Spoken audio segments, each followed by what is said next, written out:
dan salam sejahtera bagi kita semuanya. Selamat pagi, selamat siang, dan selamat malam bagi kita semua yang sedang menyaksikan video ini. Pertama-tama, izinkan saya memperkenalkan diri saya.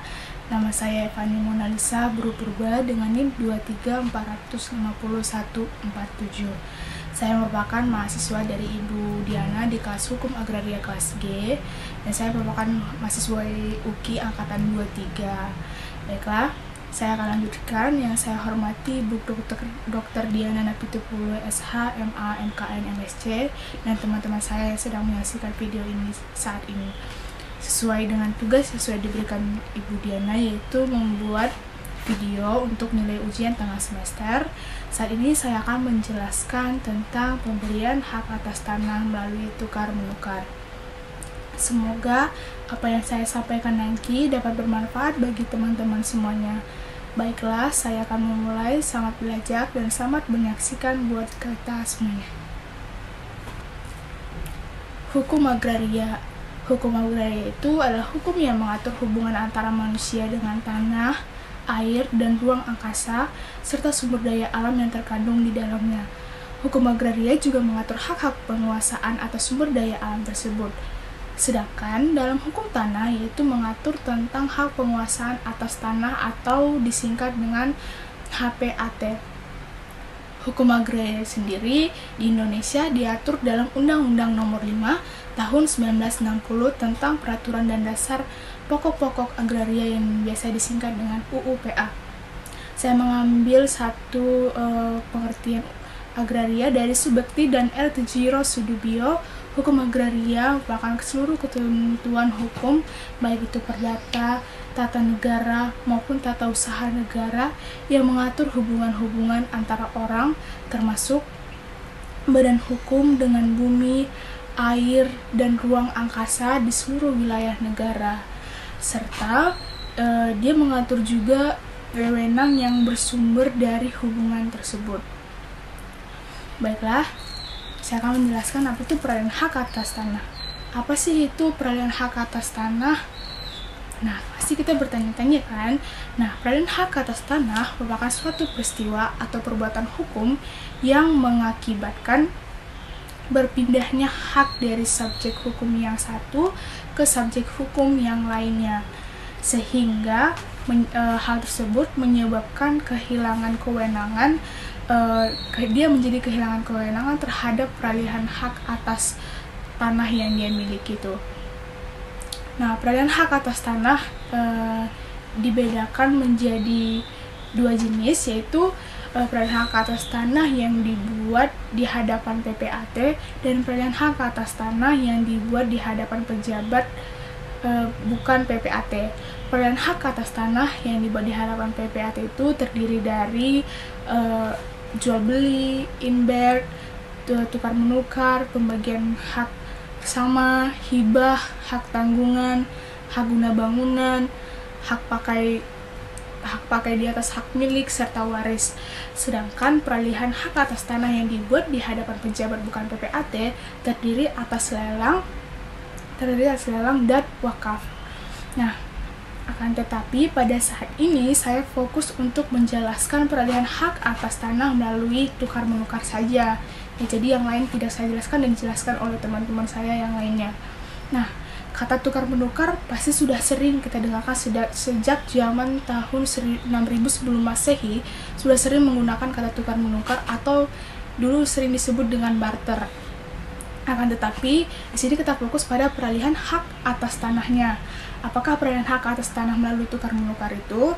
Nah, tukar menukar adalah pengalihan kepemilikan barang milik yang dilakukan antara pengguna barang dengan pihak lain dengan menerima, nanti kita jadinya menerima penggantian dalam bentuk barang juga, atau setidaknya sekurang-kurangnya itu dengan nilai seimbang penggantiannya. Jadi dalam peralihan hak atas tanah melalui tukar menukar sebenarnya terjadi dua transaksi peralihan hak. Jadi contohnya itu saya buat contohnya, si Budi menukar tanah ke si Dita. Itu berarti si Budi menjual tanahnya ke si Dita dan si Dita menjual tanahnya ke si Budi dalam waktu yang bersamaan, sehingga dapat dibuat dalam satu akta PPAT, yaitu akta tukar menukar. walau nantinya dalam hal pajak harus dipungut dua kali PPh dan 2 kali BPHTB.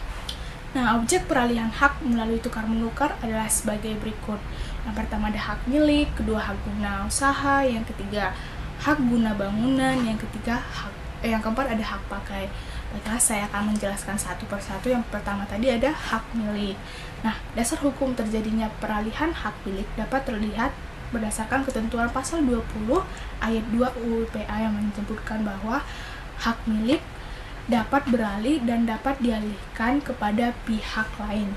Selain itu, ketentuan pasal 26 ayat 1 UU PA menyebutkan bahwa salah satu cara peralihannya ialah dengan penukaran. Yang kedua tadi ada hak guna usaha. Dasar terjadinya hak guna usaha dapat dilihat berdasarkan ketentuan pasal 28 ayat 3 UU PA yang menyebutkan bahwa hak guna usaha dapat beralih dan dapat dialihkan kepada pihak lain. Selain itu, ada juga di pasal 16 ayat 2 PP nomor 40 tahun 1996 menyebutkan bahwa salah satu cara peralihannya ialah dengan tukar menukar. Yang ketiga ada hak guna bangunan. Nah, kita bisa melihat dasar hukumnya itu terjadi peralihan HGB itu dapat dilihat dalam ketentuan pasal 35 ayat 3 UU PA yang menyebutkan bahwa HGB dapat beralih dan dapat dialihkan kepada pihak lain. Nah, yang keempat tadi ada hak pakai. Dasar hukumnya itu bisa kita lihat pada pasal 43 UU PA. Ayat 1 itu ada sepanjang mengenai tanah yang dikuasai langsung oleh negara, maka hak pakai hanya dapat dialihkan kepada pihak lain dengan izin pejabat yang berwenang. Nah, di ayat kedua itu, hak pakai atas tanah milik hanya dapat dialihkan kepada pihak lain jika hal itu dimungkinkan dalam perjanjian yang bersangkutan. Nah, perlu kalian ketahui juga ada ketentuan pasal 54 Peraturan Pemerintah Nomor 40 Tahun 1996 menjelaskan bahwa hak pakai yang diberikan atas tanah negara untuk jangka waktu tertentu dan hak pakai atas tanah hak pengelolaan dapat beralih dan dapat dialihkan pada pihak lain. Selain itu, hak pakai atas tanah hak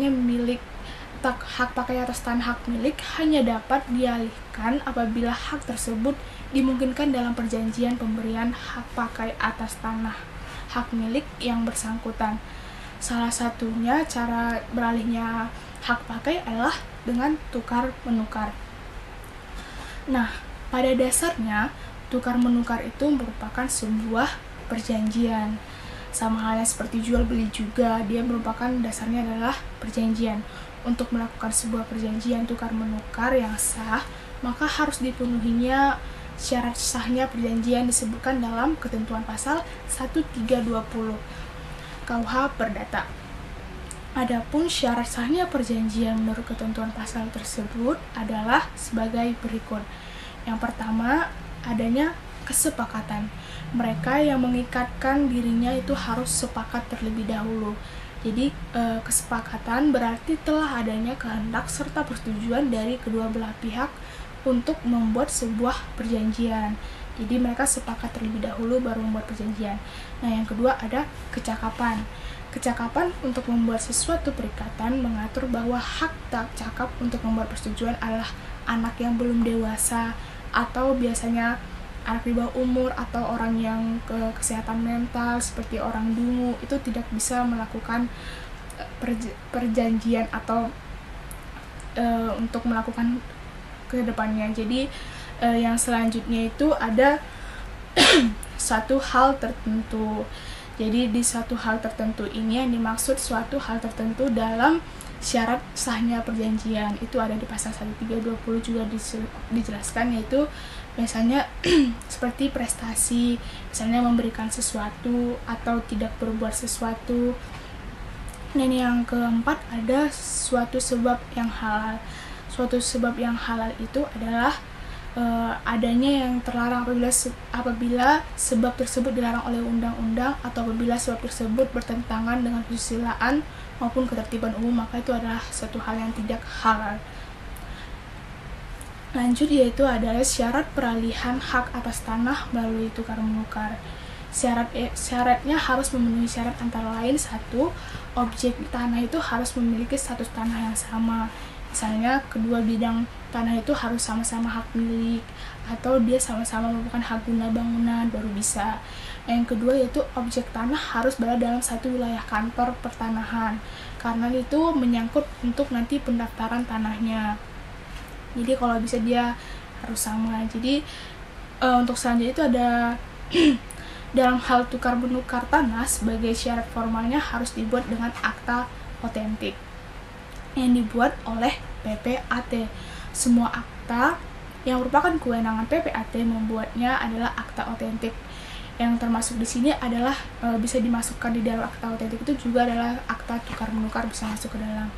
Walaupun PP nomor 37 tahun 1998 telah diperbarui dengan PP nomor 24 tahun 2016, telah mempunyai keberlakuan secara filosofis, yuridis, dan sosiologis, praktek tukar menukar hak atas tanah yang berbeda wilayah kota atau kabupaten tidak dapat terlaksana. Hal ini dengan alasan akta tukar menukar hak atas tanah yang tanahnya terletak antar wilayah belum dapat dilaksanakan. Jadi belum ada peraturan mengenai petunjuk pelaksanaannya dan petunjuk teknisnya. Nah, yang seperti ini kasusnya biasanya itu disarankan untuk transaksi menggunakan perjanjian jual beli saja, sehingga peralihan hak atas tanah melalui tukar menukar tanah antar wilayah tidak dapat dilaksanakan, dan penyelesaiannya oleh Badan Pertanahan Nasional diarahkan untuk proses dengan melakukan jual beli. Sehingga efektivitas berlakunya kewenangan pejabat pembuat akta tanah yang diatur dengan PP nomor 37 tahun 1998 yang diperbarui dengan PP nomor 24 tahun 2016 tidak terlaksana, karena koordinasinya para pelaksana peraturan perundang-undangan dan juga pengaruh dari sistem kerja dari PPAT-nya itu juga, serta kantor pertanahan juga, terutama disebabkan dari nilai ekonominya. Jadi perjanjian tukar menukar hak atas tanah dibandingkan perjanjian jual beli. Berikut saya memberikan sebuah contoh sederhana pertukaran tanah melalui tukar menukar. Jadi kita buat si pemilik A, dia memiliki hak guna usaha, hak milik sendiri seluas 600 meter, dan si B juga memiliki hak milik seluas 500 meter. Nah, jadi mereka ingin menukarkan tanah mereka. Jadi bagaimana prosesnya? Jadi yang pertama itu mereka melakukan negosiasi. Pemilik A dan pemilik B sepakat untuk melakukan tukar menukar tanah. Pemilik ini ingin melakukan tanah milik pemilik B karena lokasinya lebih strategis untuk rencana pembangunan rumah misalnya. Jadi mereka berencana untuk melakukan tukar menukar nih. Nah, selanjutnya mereka bisa melanjut, apabila sudah setuju, mereka menyusun surat perjanjian tukar menukar yang mencakup seperti deskripsi tanah yang ditukar, jadi tanahnya diukur, luas masing-masing bidang tanahnya berapa, status kepemilikannya gimana dari sertifikat tanah tersebut. Nah, setelah itu mereka lanjut dengan pengurusan akta dengan menandatangani akta tukar menukar di hadapan pejabat pembuat akta tanah atau PPAT. Akta ini mencakup semua ketentuan yang disepakati dan ditandatangani oleh saksi-saksi. Nanti mungkin PPAT-nya memanggil beberapa saksi-saksi.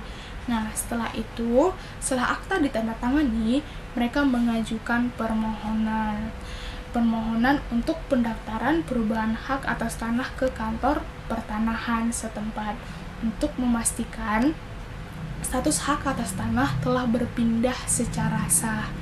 Nah, itu gunanya apa? Jadi tujuannya itu untuk menghindari nantinya ke depannya ada masalah. Jadi semuanya harus dilakukan secara benar. Nah, di bagian akhir ada persyaratan pendaftaran tanah. Jadi atau disebut dengan pemeliharaan data peralihan hak tukar menukar. Yang pertama itu ada sertifikat asli yang sudah dicek dengan buku tanahnya. Yang kedua yaitu ada akta tukar menukar dari PPAT. Yang ketiga itu izin pemindahan hak apabila dalam suatu sertifikat atau keputusannya dicantumkan tanda yang menyatakan bahwa hak tersebut hanya boleh dipindahtangankan jika telah diperoleh izin dari instansi yang berwenang.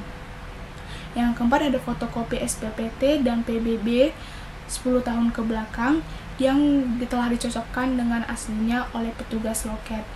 Yang kelima yaitu ada penyerahan bukti SSB atau BPHTB dan bukti bayar uang pemasukan pada saat pendaftaran haknya nantinya. Yang keenam ada penyerahan bukti SSB atau BPHTB dengan bukti SSB atau PPH untuk perolehan tanah lebih dari 60 juta rupiah. Yang ketujuh ada identitas dari kedua belah pihak tanah, ke-8 luas letak penggunaan tanah yang dimohonkan, yang ke-9 ada pernyataan tanah tidak sengketa, dan ke-10 ada pernyataan tanah dikuasai secara fisik. Baiklah, sampai kepada kesimpulan dapat saya simpulkan dari yang saya presentasikan itu adalah pertukaran tanah melalui tukar menukar merupakan suatu proses yang melibatkan dua pihak yang sepakat untuk saling menukarkan hak atas tanah yang mereka miliki. Proses ini harus dilakukan dengan mematuhi ketentuan hukum yang berlaku, termasuk Undang-Undang Pokok Agraria atau yang biasa disebut dengan UUPA, dengan peraturan terkait lainnya, serta harus mematuhi semua undang-undang. Dalam pelaksanaannya, terdapat beberapa langkah penting yang harus diikuti agar tidak ada kecewa nanti di depannya. Yang pertama itu harus melakukan negosiasi atau kesepakatan. Jadi sebelum melakukannya kita harus kesepakatan dulu nih, negosiasi untuk mencapai kesepakatan mengenai pertukaran tanah tersebut, termasuk deskripsi dari luasnya, luas tanahnya, dan lain-lain, letaknya. Nah, yang kedua itu ada penyusunan akta. Jadi setelah kalian sepakat, maka lanjut untuk membuat aktanya di PPAT dan ditandatangani oleh kedua belah pihak serta nanti oleh saksi-saksi yang sudah ditunjuk juga. Nah, yang ketiga itu kita lanjut ke pendaftaran tanah. Setelah akta ditandatangani, perubahan hak atas tanah harus didaftarkan ke kantor pertanahan setempat agar nanti status kepemilikan itu dapat diperbaharui secara resmi. Nah, yang terakhir itu ada membayar pajak. Jadi kewajiban pajak meskipun dilakukan dalam satu akta, pajak penghasilan PPH dan biaya perolehan hak atas tanah dapat dan bangunan BPHTB tetap dikenakan dua kali karena dianggap sebagai dua transaksi terpisah. Nah, yang terakhir itu adalah syarat legalitas objek tanah yang ditukar harus dimiliki status dengan sama yang berada dalam satu wilayah kantor pertanahan. Tujuannya itu untuk memudahkan proses pendaftaran. Baiklah, dengan mengikuti prosedur yang benar dan memenuhi semua syarat-syaratnya, syarat-syarat hukum, maka pertukaran tanah melalui tukar menukar dapat dilakukan dengan lancar. Nah, untuk mengurangi resiko sengketa di masa depan dan akan memberikan kepastian hukum bagi kedua belah pihak. Demikian yang dapat saya sampaikan, semoga bermanfaat bagi teman-teman semua. Mohon maaf apabila ada salah kata, mohon dimaafkan. Terima kasih.